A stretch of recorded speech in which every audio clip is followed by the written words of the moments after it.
Alhamdulillah ini kena banget di, kejadian saya. Jadi ternyata qada dari Allah Subhanahu wa taala, benarkah dia jodoh kita?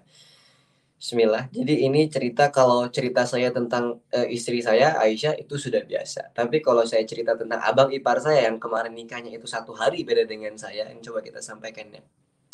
Jadi ternyata kakak daripada Syaiz ini itu nggak pernah suka, wallahi nggak pernah suka, bahkan ada rasa bencinya itu bukan lagi benci gimana, bencinya itu udahlah dia sampai mengatakan kekurangan-kekurangan daripada suaminya yang sekarang ini. Jadi sampai dia katakan, "Ah, nggak mau dia pendek, ah, nggak mau dia kucel, ah, nggak mau dia segala macam, apa segala macam, nggak mau," itu.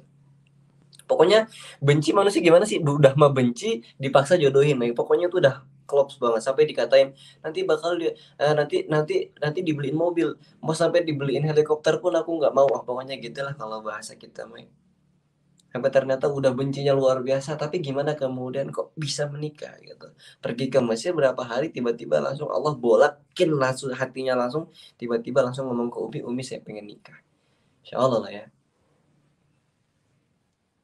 Itu kalau Allah langsung yang mengendalikan hati kita. Apa yang nggak pernah terjadi itu bisa jadi terjadi. Apa syaratnya? Ternyata inilah ilmu pertama. Kalau kita pengen mendapatkan hati seseorang, itu bukan menggunakan coklat, itu bukan menggunakan kata-kata gombal, itu bukan ketika kita ngajak dia ke puncak untuk makan seblak, untuk kemudian kita belikan dia cilok atau basreng, bukan gitu.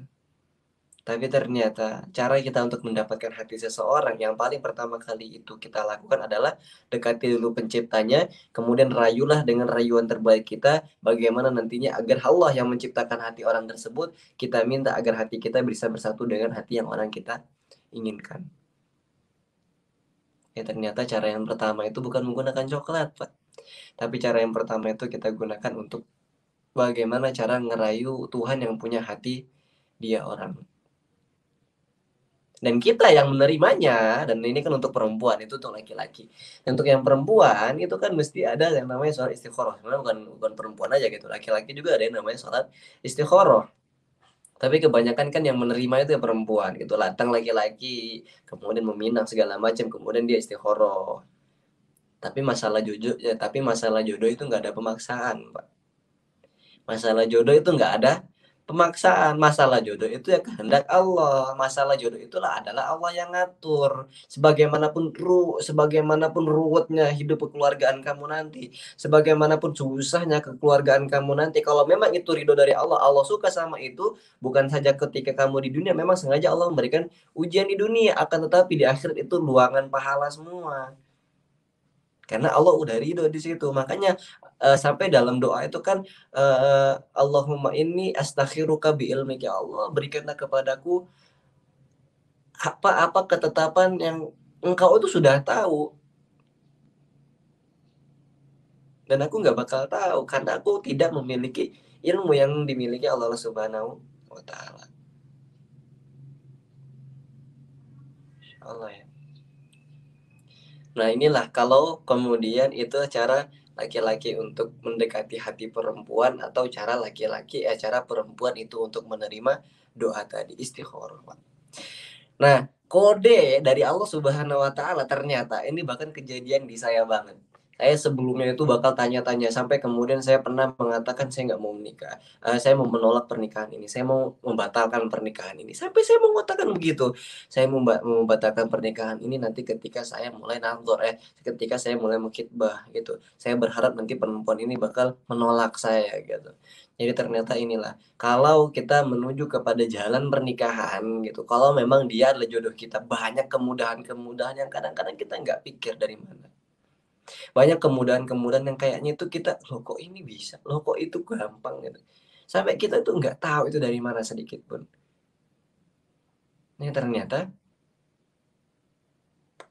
kode dari Allah kalau dia jodoh kita adalah banyaknya kemudahan-kemudahan yang mana sebelum kita melakukan ritual pernikahan, Allah datangkan kepada kita.